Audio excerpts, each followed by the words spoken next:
नमस्कार मैत्रिणींनो, मी निर्मला तुमचं सर्वांचं निर्मला फॅशन मराठी चॅनलमध्ये अगदी मनापासून स्वागत करतेय। मोठ्या साईजमध्ये ब्लाऊज कटिंग कसं करायचं, बऱ्याच मैत्रिणींना प्रॉब्लेम येतो। शोल्डर आर्महोल कसं मोजायचं, शोल्डर कसं टाकायचं आणि कशा पद्धतीने टक्स पॉइंट म्हणजेच आपण प्रिन्सेस कट ब्लाऊज कटिंग करणार आहोत।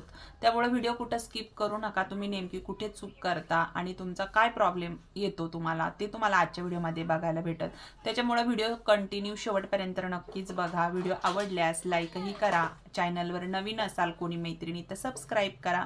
तर मग चला आपण पटकन असं व्हिडिओला सुरुवात करू। व्हिडिओ जास्त मोठा होऊन नाही देणार, त्यामुळे व्हिडिओ व्यवस्थित पाहायचा आहे। तुम्हाला थोडंसं नाही समजलं तर पुन्हा रिटर्न तुम्ही थोडंसं पाठीमागे घेऊन सुद्धा व्हिडिओ मागे पुढे करून बघू शकतात। एकदम स्टेप बाय स्टेप तुम्हाला बघायला भेटणार आहे। कार्डशीट पेपर घेतलाय तर अशा पद्धतीने फोल्ड करून घेतलाय, ही बंद बाजू आहे। तर मोठी साईज असेल तर तुम्हाला इथे उंची ही आपण सगळ्यात पहिलं तुम्ही फ्रंट पार्टनी जर मोजली तर अतिशय चांगला आहे। जर मोठी साईज असेल तर तुम्ही जर पुढून उंची मोजली तर एकदम छान आणि एकदम परफेक्ट उंची निघते बरं का। पुढून जर उंची मोजली तर बघा, तुम्ही जर घ्यायला ब्लाऊजचं माप जर कस्टमर असेल किंवा तुमचं स्वतःचं असेल तर पुढून उंची नक्कीच मोजून बघा। जर 42 साईज असेल, 44 साईज असेल आणि त्याच्यापेक्षा जास्त असेल तर पुढून उंची नक्कीच मोजावी। मी इथं उंची जी आहे ना ती 15 इंचावर टाकणार आहे आणि 1 इंच शिलाई मार्जिन घेणार आहे इथं। आणि आपली छातीचं माप जे आहे तर ते आहे 42 साईजचं। तर तुम्ही या पद्धतीने 15 इंच प्लस 1 इंच उंची इथं मोठ्या साईज जर असेल, कारण मला एका ताईची कमेंट पण तशीच आली का ताई मोठी साईज असेल तर मग मला त्याच्यावरती एक व्हिडिओ नक्की सांगा। तर त्याच्यामुळे आपण हा व्हिडिओ पण बनवतोय आणि कस्टमरचं मग ब्लाऊज जे आहेत ते माझ्याकडे आलेलं आहे। त्यामुळे आपण इथं स्पेशल कटिंग जी आहे ना ती करावा लागते बरेच वेळेस, कारण की आपण एकच पॅटर्नवरून बरेच ब्लाऊज जे असतात ना ते आपण कट शिवू नाही शकत। त्याच्यामुळं इथं थोडंसं आपल्याला वेगळं माप काढावंच लागतं। तर इथं तुम्ही पाहू शकता मी 42 साईजसाठी इथं पेपर कटिंग करतीये।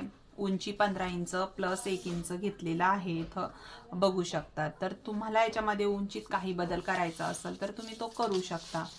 आता इथे गळा उंची जरी आपण 15 घेतली पण ब्लाऊजचा गळा जो आहे तो डीप आहे। आता इथे तुम्हाला डीप घ्यायचा नसेल तर शोल्डर किती टाकायचं आणि डीप घ्यायचा असेल तर शोल्डर किती टाकायचं। आता मला इथं गळा जो आहे तो डीप आहे, तर मी इथं शोल्डर जे आहे ना ते मी घेणार आहे 5.5 इंच। इथे तुम्ही पाहू शकता किती पण छातीचं माप असू द्या पण गळा जो आहे तो नेहमी मागच्या गळ्यावरच शोल्डर हे टाकायचं असतं, कारण की सगळं ब्लाऊज जे आहे ते शोल्डरवर डिपेंड असतं। तर त्याच्यामुळं आणि मागचा गळा डीप असेल तर तुम्ही इथं शोल्डर 5.5 इंच घ्या आणि गळा डीप नसेल तर 5.25 इंच घ्या। तर जेणेकरून तुमचं गळा जर वर असेल जसं 7 इंच 8 इंच असा असेल तर मग गळा तुम्ही 5.25 इंच घ्या। 9 इंचाच्या खाली असेल 10 11 12 तर मग तुम्ही इथं किंवा 13 इंच असा गळा असेल तर तुम्ही अगदी 5.25 इंच घेतला गळा शोल्डर तरी पण चालणार आहे। तर मी इथं 5.5 इंच शोल्डर टाकून घेतलं। बघा या पद्धतीने आपण शोल्डरचं माप टाकून घेतलं। आता मुंढा उंची ही आपण इथे घेणार आहे 6 इंच, 5.5 इंच। परत एक पॉइंट इथं मोजून घ्यायचा, व्यवस्थित लाईन ओढून घ्यायची। इथे घडीचं माप टाकायचंय आपल्याला। तर छाती आपली आहे 42 छातीचा चौथा भाग येतो 10.5 इंच। बघा 10.5 इंच, त्याच्या पुढे शिलाई मार्जिन आपण घेऊ 2 इंच बरोबर। या पद्धतीने शिलाई मार्जिन आपण इथं ऍड करून घेतलं। सरळ लाईन ओढून घेऊ आपण इथं अशा पद्धतीने। आपण लाईन पण ओढून घेतली। जी मुंडा उंची आहे तिचा मधला सेंटर काढून घ्यायचा आहे आपल्याला 6 इंच मुंडा उंची, तर आपला 3 इंचावर मधला पॉइंट येणार आहे।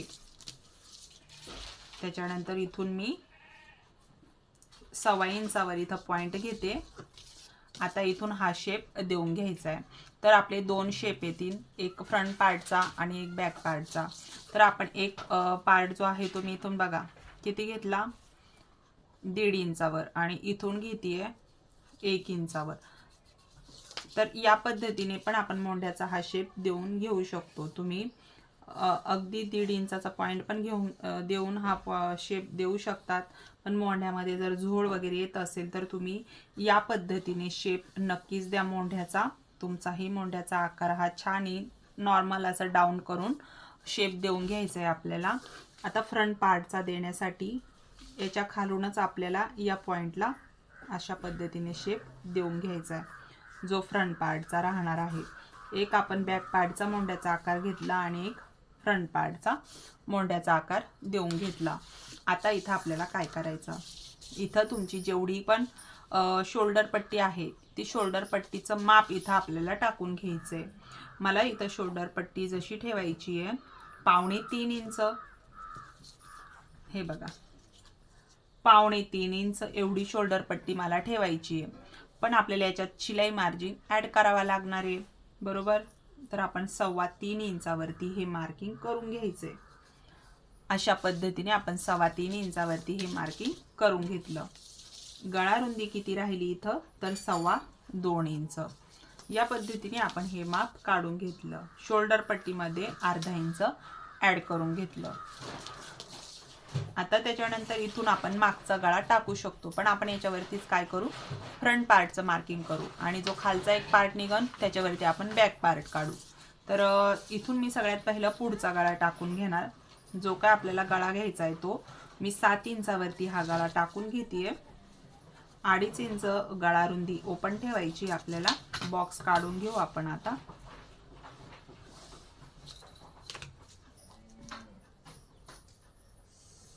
या पद्धतीने आपण बॉक्स काढून घेतल्यानंतर इथे तुम्ही डिझाईनचा गळा घेऊ शकता, पान गळा घेऊ शकता, कोणताही गळा घेऊ शकता. तर मी गोल गळ्याचं मार्किंग काढून घेतलं.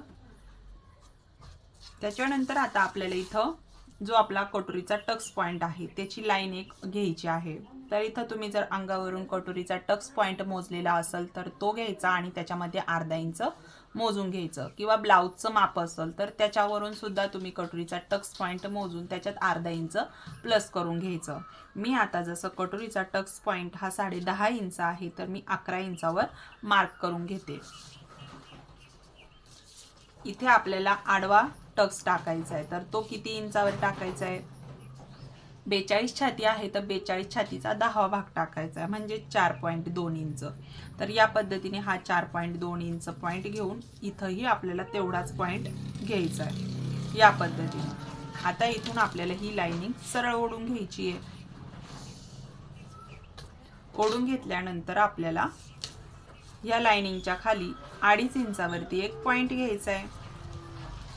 2.5 इंच पॉइंट घेतल्यानंतर आपल्याला पाऊण इंच इतकं अंतर आपल्याला दोन्ही साईडनी पॉइंट घ्यायचे. पाऊण इंचावर ह्या पण साईडला पाऊण इंचच पॉइंट घ्यायचा आणि ह्या साईडला सुद्धा पाऊण इंचच पॉइंट घ्यायचा.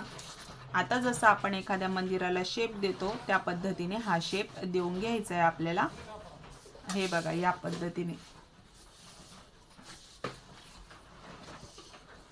देऊन घेतल्यानंतर आपल्याला इथं एक काय करायचं आहे, 1 इंचावरती किंवा पाऊण इंचावरती एक पॉइंट घ्यायचा आहे वरच्या साईडला. आता ही लाईनिंग आपल्याला इकडं ओढायचं आहे, म्हणजे शेप द्यायचा आहे. जो आपण प्रिन्सेस कटचा शेप देतो तो या पद्धतीने द्यायचा आहे. हे बघा अशा पद्धतीने हा आपल्याला शेप देऊन घ्यायचा आहे. आणि हा शेप देताना आपल्याला या पॉइंट पासून या पद्धतीने हा अंतर इथे द्यायचा आहे. तर इथं आपला हा पफ खूप सुंदर असा क्रिएट होणार आहे. त्याच्यानंतर इथून सुद्धा द्यायचा आहे. दोन्ही साईडने आपण अर्धा इंचाचं गॅपिंग दिलं तरी पण चालणार आहे. लहान साईजमध्ये आपण एवढा अर्धा देत नाही, तर मोठ्या साईजमध्ये आपण हे अर्धा इंचाचं गॅपिंग इथं घ्यायचं आहे. आता इथं आपलं हे संपूर्ण मार्किंग झालं. त्याच्यानंतर आपल्याला फिटिंग साईडला पण वाढवायचं आहे माप. तर फिटिंग साईडला आपण फक्त अर्धा इंच वाढवणार आहोत. हे बघा बाकीचं शिलाई मार्जिन आपण ब्लाऊजवरती वाढवायचं आहे, त्याच्यामुळे इथं फक्त अर्धा इंच वाढवायचं आणि हा पॉइंट इथे जोडून घ्यायचा फिटिंग साईडला.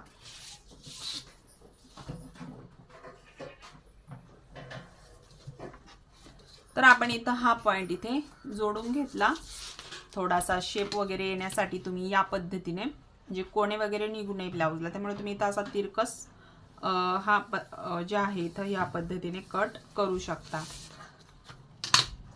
तर या पद्धतीने मी आता इथे हे कट करून घेते. हे बघा,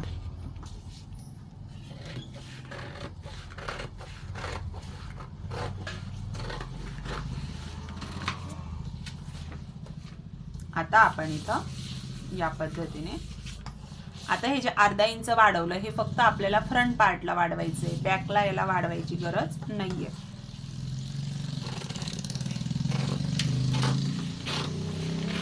हे बघा या पद्धतीने.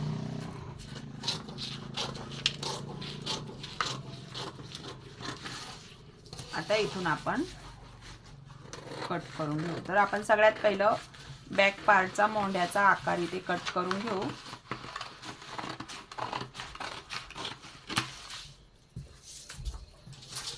तर या पद्धतीने आपण हे करून घेतलं. आता इथं जी गळा रुंदीचं मार्किंग आहे ते आपण इथे कट लावून घेऊ आणि हा मधला सेंटर इथं कट करून टाकू. म्हणजे जे मधला लाइनिंग आहे जॉईंट भाग ती कट करू. एक पार्ट आपण बॅक साईडला काढून घेऊ वेगळा.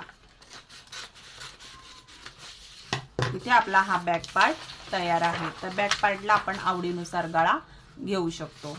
ही जी गळा रुंदी घेतली इथून आवडीनुसार तुमचा जेवढा डीप गळा असेल किंवा वरती असेल तर त्यानुसार तुम्ही आवडीनुसार गळा घेऊ शकता. आता हे बाकीचे पार्ट आपण इथं कट करून घेऊ, वेगळे करून घेऊ. तर मी इथं सगळ्यात पहिला हा गळा कट करून टाकतेय, पाहू शकता तुम्ही.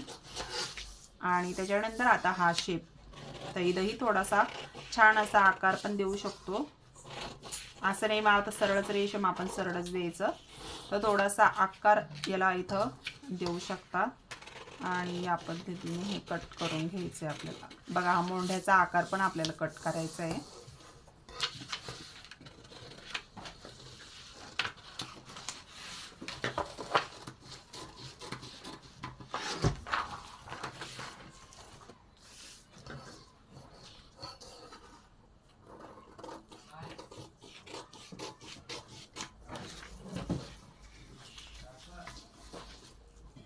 हे बघा, तर आपण या पद्धतीने हे कट करून घेतलं आणि बघू शकता तुम्ही हे किती सुंदर आपले पार्ट जे आहेत ते तयार आहे. तर हे मोठ्या साईजमध्ये मला ज्या ताईंनी कमेंट केली त्यांच्यासाठी हा खास व्हिडिओ होता. आणि योगायोगाने ब्लाऊजही माझ्याकडे आहे. आता हे जे पार्ट आहेत ते आपण इथे ब्लाऊजवरती कसं मांडायचं ते मी तुम्हाला सांगणार आहे. तर मी इथं एक पीस घेतलेला आहे, तुम्ही पहा. बॅक पार्ट मध्ये आपल्याला काही चेंज करायचं नसतं खरं तर. म्हणजे जे काही चेंज करायचं आहे ते आपल्याला फ्रंट पार्ट मध्ये करायचंय. बॅक पार्ट हा जसाच्या तसा ठेवून आखून घेणे आणि कट करून घेणे, बरोबर. याच्यामध्ये काही बदल करायचा नाही. हा जो पार्ट आहे यामध्ये आपल्याला थोडासा बदल करायचा आहे. जी हुकलूक पट्टी आहे ह्या साईडने आपल्याला शिलाई मार्जिन 1/2 इंच वाढवायचंय. ज्या साईडने हा राऊंड शेप आपण इथं घेतलेला आहे आणि हा पण एक पार्ट इथे घेतलेला आहे, या पार्टमध्ये आपल्याला दोन्ही साईडने अर्धा इंच वाढवून घ्यायचं. ह्या साईडने सुद्धा अर्धा इंच वाढवून घ्यायचं. दोन्ही साईडचं जे शिलाई मार्जिन आहे आपण ज्यावेळेस हे पार्ट असे जॉईंट करू त्यावेळेस आपल्याला अर्धा इंच दोन्ही साईडने लागणार आहे. तर त्यामुळे तुम्ही या पद्धतीने याच्या कडेने एकदम अर्धा इंच वाढवून घ्यायचं आणि ह्या साईडने सुद्धा अर्धा इंच वाढवून घ्यायचं. बाकी तुम्हाला या पार्टमध्ये काहीही करायचं नाहीये. आपण 42 साईजचं ब्लाऊज जे आहे ते कटिंग करून बघितलं. तुम्हाला व्हिडिओ कसा वाटला कमेंट करून सांगायला अजिबात विसरू नका. तुम्ही कमेंट केली तरच मलाही समजणार आहे माझा व्हिडिओ कसा झाला म्हणून. आणि आवडला असेल तर लाईक पण नक्कीच करा. चॅनलवर नवीन असाल तर सबस्क्राईब सुद्धा नक्कीच करा. तर मग चला भेटू अशा एका नेक्स्ट व्हिडिओमध्ये. तोपर्यंत सर्वांना श्री स्वामी समर्थ.